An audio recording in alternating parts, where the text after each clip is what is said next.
এই সেই বিলাসবহুল ভবন যেটা নিকোলাই চাউশেস্কু তৈরি করেছিল। সে যখন নর্থ কোরিয়ায় গিয়েছিল সেখানকার বড় বড় ভবন দেখে এবং পৃথিবীর কাছে রোমানিয়াকে একটি প্রাচুর্যপূর্ণ দেশ হিসেবে প্রমাণ করার জন্য বা জাহির করার জন্য এই ধরনের একটি বিলাসী প্রকল্প সে হাতে নেয় এবং এটি কিন্তু পৃথিবীতে সবচেয়ে ভারী ভবন হিসাবে স্বীকৃত এবং আয়তনের দিক থেকে পেন্টাগন অর্থাৎ মার্কিন যুক্তরাষ্ট্রের যে পেন্টাগন অফিস ভবনটি আছে তারপরেই এটির আয়তন, কিন্তু পেন্টাগনের থেকে কিন্তু এটা ভারী বেশি। তো যে কারণে পৃথিবীর সবচাইতে ভারী ভবন হিসাবে এটিকে চিহ্নিত করা হয় এবং এর সামনে যে অংশটুকু রাস্তার সেটি কিন্তু অনেকটা প্যারিসের শামজেলিজের মতনই এই রোডটা করা হয়েছে। মানে বিলাসিতার কোন পর্যায়ে গেলে এবং যে দেশের মানুষের খাদ্য গ্রহণের ক্যাপাসিটি সেই সময় ছিল না, মিনিমাম স্যালারি বা ওয়েজেস ছিল না, তারপরে মধ্যবিত্ত শ্রেণী ধীরে ধীরে অতি দরিদ্র পর্যায়ে চলে যাচ্ছিল। এখানকার ঠান্ডার সময় প্রচণ্ড ঠান্ডা থাকে এবং বরফ পড়ে, যে কারণে বাড়ির ভেতরে গরম পানি কিংবা গরম হওয়ার জন্য যে গ্যাসের বা অন্যান্য ইলেকট্রিক্যাল সাপোর্ট সেগুলো দেওয়ার প্রয়োজন হয়, সেগুলো রেশনিং করা হয়েছিল। অর্থাৎ চাউশেস্কুর শেষের দিকে এসে ঘরে ঘরে হাহাকার পড়ে গেছিলো, বিশেষ করে ঠান্ডার সময় বাড়ি হিট না হওয়ার কারণে বা সেটা গরম না হওয়ার কারণে প্রচুর মানুষ অসুস্থ হয়ে পড়ছিল। কিন্তু সেই সময় এই এলাকাটা খুব জনবহুল ছিল। এই এলাকায় হাজার হাজার বসতবাসী বা এখানকার বিল্ডিং এবং স্থানীয় যারা ছিল তাদেরকে সে উৎখাত করে। প্রায় 30,000 পরিবার বা বাড়ি এখান থেকে উৎখাতিত হয়, অনেক মানুষ মারা যায় এবং আশেপাশে সে অফিসের কাঠামো তৈরি করে যাতে করে তার কর্মচারী-কর্মকর্তারা বা বিভিন্ন মিনিস্ট্রি যাতে তার সাথে বা আশেপাশেই থাকে। এটি একটি বৃহৎ ভবন এবং এটা একদিনে হেঁটে বা ভেতরে প্রবেশ করার পরেও এটা একটা অংশ মিউজিয়াম হিসাবে ব্যবহৃত হচ্ছে, আরেকটি অংশ ব্যবহৃত হচ্ছে পার্লামেন্ট হাউস হিসেবে, সরকারি নানা দপ্তর আছে। তা সত্ত্বেও এই পুরো ভবনটি আসলে সম্পূর্ণভাবে ব্যবহার করা সম্ভব হয়নি। এতটা বড়, এর রক্ষণাবেক্ষণের জন্য তো একটা বড় ধরনের অর্থ প্রয়োজন হয়। তো এই বিলাসী উন্নয়ন প্রকল্প ফ্যাসিস্টদের জন্য এক ধরনের জনগণকে বোকা বানানোর পদ্ধতি, যেখানে মানুষের জীবনমানের উন্নয়ন নেই, যেখানে শিক্ষা, স্বাস্থ্য, বাসস্থান এবং মৌলিক অধিকারের যে বিষয়গুলো নেই, সেখানে এই ধরনের বিলাসবহুল ভবন তৈরি কিংবা বড় ব্রিজ তৈরি কিংবা রাস্তা তৈরি এগুলো সরাসরি উন্নয়নে তেমন প্রভাব বিস্তার করে না। যতটুকু মৌলিক প্রয়োজন মেটানোর পরে তারপরে যদি উন্নয়ন হয় যে কোনো দেশে, সেটা আমাদের বাংলাদেশ হোক বা অন্য যে কোনো দেশই হোক না কেন, প্রথমত হচ্ছিল জনগণের মৌলিক প্রয়োজন মেটানোর পরে। আমি আবার বলছি, জনগণের মৌলিক প্রয়োজন মেটানোর পরে যদি কোনো উদ্বৃত্ত অর্থ থাকে তখন সেটা উন্নয়ন প্রকল্পে যদি আমরা ব্যয় করি বা বিনিয়োগ করি তখন কিন্তু সেটা হয়ে উঠবে সত্যিকারের উন্নয়ন। কিন্তু জনগণকে না খেয়ে রেখে, বাসস্থানের ব্যবস্থা না করে এবং আমাদের গ্রামীণ অর্থনীতিটাকে বা যেটাকে বলে প্রান্তিক মানুষদের জন্য একদমই ন্যূনতম বেঁচে থাকার ব্যবস্থা করার জন্য যতটুকু অর্থের সংস্থান দেওয়া প্রয়োজন সেগুলো না করে যদি আমরা এই ধরনের বড় বৃহৎ প্রকল্প তৈরি করি যেগুলো আসলে বিলাসী শুধুমাত্র না, একটি দেশের অর্থনীতিটাকে সম্পূর্ণভাবে ধ্বংস করে ফেলতে পারে। যদি সুষমভাবে উন্নয়ন হতো পুরো রোমানিয়া, যে প্রত্যেকটা শহর একইভাবে গড়ে উঠছে সেটা তা না। বুখারেস্ট কেন্দ্রিক সেই সময়ের কিছু উন্নয়ন হয়েছিল এবং সুষম সম্পদের বন্টন হয়নি, যদিও বা সাম্যবাদ এবং প্রগতিশীলতার কথা বলা হয়েছে, কমিউনিজমের কথা বলা হয়েছে, কিন্তু চসস্কুর যে ঘর বা বাড়ি দেখে আসলাম তাতে মনে হয় নাই যে একজন প্রগতিশীল বা কমিউনিস্ট শাসকের বাড়ি এত প্রাচুর্যে ভরা, এত বিলাসী, সেটা কিন্তু কল্পনা অতীত। আসলে আমরা মুখে এক কথা বলি এবং মনে আরেক কথা বিশ্বাস করি। তো এই ধরনের হিপোক্রেসি বা যেটাকে বলে যে লোক দেখানো উন্নয়নের মাধ্যমে জনগণ যে ঠকানো হয়েছে, তার কিন্তু প্রতিদান জনগণ ঠিকই দিয়েছে।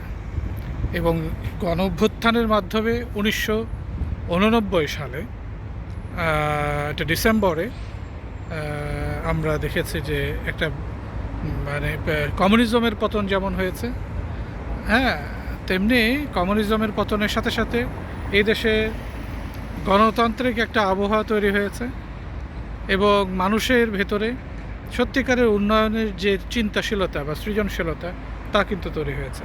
আমি বলছি না যে সাম্যবাদ, সমাজতন্ত্র, কমিউনিজম খারাপ, কিন্তু একটা ফর্মুলাকে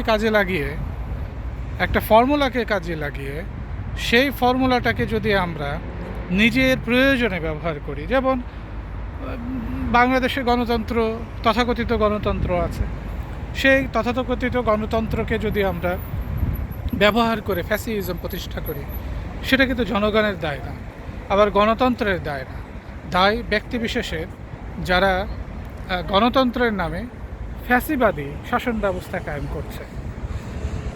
রাজনীতি অত্যন্ত গুরুতর একটি ব্যাপার। রাজনীতি আমাদের যাপিত জীবনের প্রত্যেকটি পর্যায়ে এটি অনুশীলিত হয়। আমাদের জানা অজানার ভেতরে বা রাষ্ট্র কাঠামোর ভেতরে রাজনীতি যদি সুখময় হয়, পরিচ্ছন্ন হয় এবং সত্যিকারের জনগণ কেন্দ্রিক হয়, তাহলে এই ধরনের অতিকায় তথাকথিত উন্নয়ন দেখানোর আসলে কোনো প্রয়োজন নেই। প্রয়োজন মানুষের কাছে তার মৌলিক অধিকার পৌঁছে দেওয়া, চিকিৎসার ব্যবস্থা করা, তার বাকস্বাধীনতার ব্যবস্থা করা, তার বাসস্থানের ব্যবস্থা করা, তার খাবারের ব্যবস্থা করা, পোশাকের ব্যবস্থা করা, নিরাপত্তার ব্যবস্থা করা এবং একজন মানুষের সম্মানকে সামনে নিয়ে আসা, অর্থাৎ প্রত্যেকটা মানুষের যে অধিকারগুলো আছে সেগুলো যাতে প্রতিষ্ঠিত হতে পারে, সেই কাজটা রাজনীতির কাজ এই নয় যে রাজনীতিবিদ হয়ে রাষ্ট্র দখল করে সরকারের ক্ষমতা নিয়ে জনগণের উপরে নিষ্পেষণ করে তাদেরই অর্থ নিয়ে বিলাসী জীবন কাটানো, কিংবা একটি অনন্তকালের সরকার গঠন করে জনগণকে বোকা বানিয়ে এই ধরনের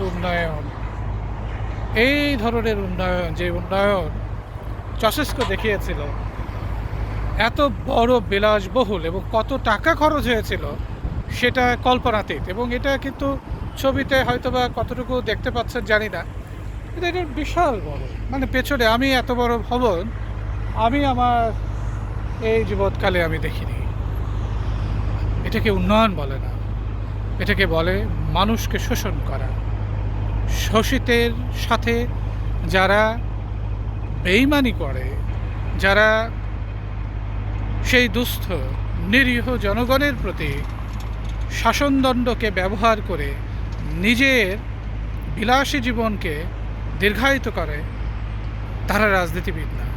এই ফ্যাসিস্ট শ্রেণী দেশে দেশে সময়ে সময়ে আমাদের সামনে এসে ভয় দেখায়, আমাদেরকে শোষণ করে, কিন্তু এদের পরিণতি শেষ বেলায় এসে এদের পরিণতি কিন্তু খুব ভালো হয় না।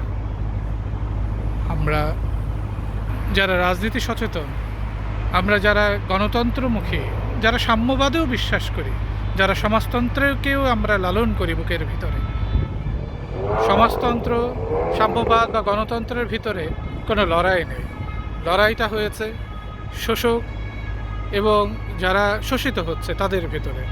গণতন্ত্রকে ব্যবহার করে যেমন শোষণ করা হচ্ছে, ফ্যাসিবাদ প্রতিষ্ঠা করা হয়েছে, সমাজতন্ত্রকে ব্যবহার করেও ফ্যাসিবাদ তৈরি করা হয়েছে।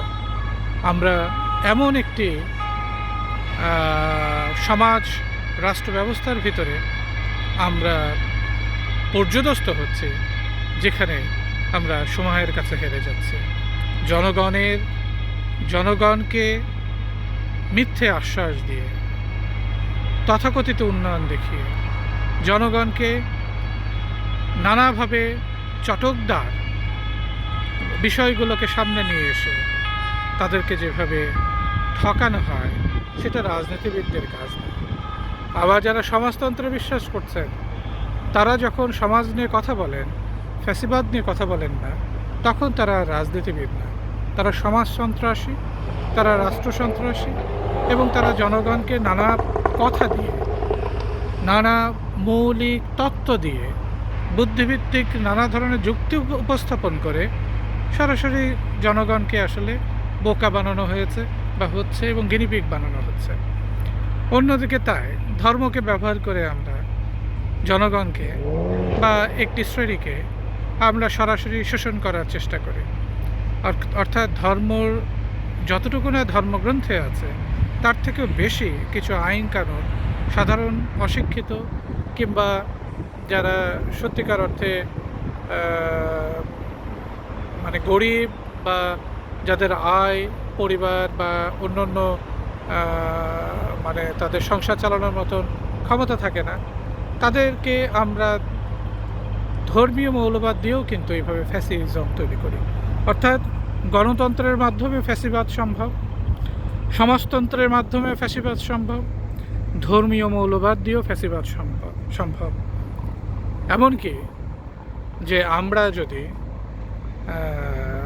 মানে যেটাকে বলে যে এর বাইরেও যদি আমরা রিপাবলিক ধারণা দিয়েও যদি আমরা বলি, সেখানেও কিন্তু ফ্যাসিবাদ সম্ভব। অর্থাৎ যে কোনো তত্ত্বকে ব্যবহার করে ফ্যাসিবাদ প্রতিষ্ঠা করা খুবই খুবই খুবই সহজ একটা উপায়, যদি একবার কেউ ক্ষমতা পেয়ে যায় এবং সে যদি ফ্যাসিবাদী চিন্তা চেতনার হয়ে যায়। আমরাও সেরকম পরিপ্রেক্ষিতের ভিতরে দিন কাটাচ্ছি।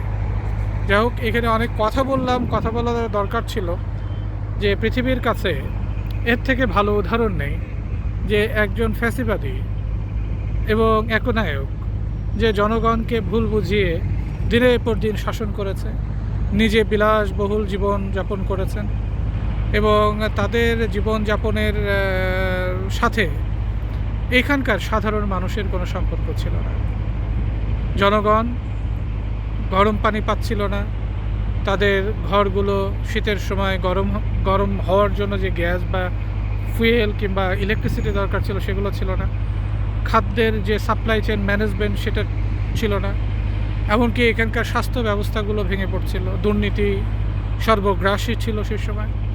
অর্থাৎ যদি জনগণের মাধ্যমে কোনো একটি সরকার প্রতিষ্ঠিত না হয়, সেখানে যে কোনো ধরনের প্রাতিষ্ঠানিক কাঠামো ভেঙে পড়তে বাধ্য, এটা আজ হোক আর কাল হোক। অর্থাৎ ফ্যাসিবাদ একটি দেশ বা সমাজের জন্য ক্যান্সারের মতো। ক্যান্সার যেমন ধীরে ধীরে মানুষ শরীরকে ধ্বংস করে ফেলে, ফ্যাসিবাদও তাই।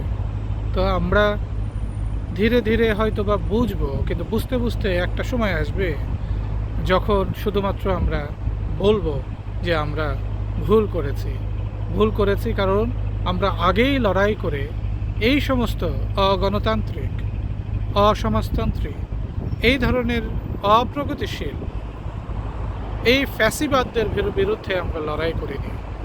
আমাদের পরবর্তী প্রজন্মের কাছে আমরা আরেকটি ফ্যাসিবাদের জন্য সমাজ উপহার দিচ্ছি আমাদের প্রতিবাদ না করার মাধ্যমে। আসুন আমরা সমাজকে চিনি, মিথ্যে আশ্বাস এবং সরকারের বা রাষ্ট্রের পক্ষ থেকে নানা ধরনের ভুয়া উন্নয়নের যে ফর্দ দেখানো হয় বা বলা হয়, সেগুলো থেকে সচেতন হই। এখনই যদি আমরা বিপ্লবী না হয়ে উঠি, প্রতিবাদ না করি, প্রতিক্রিয়া না দিই, তাহলে সামনের সময়গুলোতে আমাদের সন্তানেরা তারা প্রতিবাদ করতে শিখবে না। তারা সমাজ গঠনের জন্য একটি পরিচ্ছন্ন সামাজিক কাঠামো তৈরি না করার বিপরীতে তারাও দুর্নীতিবাজ হবে। তারা মনে করবে মিথ্যে কথা বলা একটি সহজ কর্ম এবং এটি কোনো অপরাধমূলক কোনো বিষয় নয়। তো আমাদের ইতিহাস থেকে শিক্ষা দেওয়ার সময় হয়েছে। আমরা ইতিহাসকে ভুলে যাই, আবার যখন নিজের প্রয়োজন হয় তখন ইতিহাসকে সামনে নিয়ে আসি। তো এখনই সময় আমরা যেন নতুন করে একটি নয়া বিপ্লবের ডাক দিতে পারি। সে বিপ্লব ফ্যাসিবাদের বিরুদ্ধে, সে বিপ্লব গণতন্ত্রের নামে ফ্যাসিবাদের বিরুদ্ধে, সে বিপ্লব সমাজতন্ত্রের নামে ফ্যাসিবাদের বিরুদ্ধে, সে বিপ্লব মৌলবাদের মাধ্যমে ফ্যাসিবাদের বিরুদ্ধে, রিপাবলিকের মাধ্যমে ফ্যাসিবাদের বিরুদ্ধে, অর্থাৎ টোটালিটারিয়ান, ফ্যাসিবাদ, স্বৈরতন্ত্র, একনায়কতন্ত্র বা এই সমস্ত কিছুই কিন্তু একই তত্ত্ব। অর্থাৎ ক্ষমতা আমার, জনগণ সেই প্রজার ভাগ্যই বরণ করছে। তো যাই হোক, এই বুখারেস্টের এখন বর্তমানে যেটাকে পার্লামেন্ট ভবনের সামনে দাঁড়িয়ে আমি আছি, এই ভবনটি কতটুকু অভিশপ্ত হতে পারে শাসকের জন্য সেটি আমরা নিশ্চয়ই অনুমান করতে পারছি। ধন্যবাদ। বুখারেস্ট থেকে এই পার্লামেন্ট, ঐতিহাসিক এই পার্লামেন্ট ভবন বলছি বটে, কিন্তু বিতর্কিত এই ভবনটির সামনে থেকে আমি আপনাদের প্রতি আহ্বান করছি, আপনারা আপনার অধিকার নিয়ে সচেতন হন। নাহলে এই ধরনের তথাকথিত উন্নয়ন দেখিয়ে আপনার সামনে অবৈধ ফ্যাসিস্ট যে কোনো সরকার আপনাদেরকে একটি ছেলে ভুলানো, অর্থাৎ হাওয়াই মিঠাই ধরিয়ে দিচ্ছে আপনাদের হাতে। ধন্যবাদ।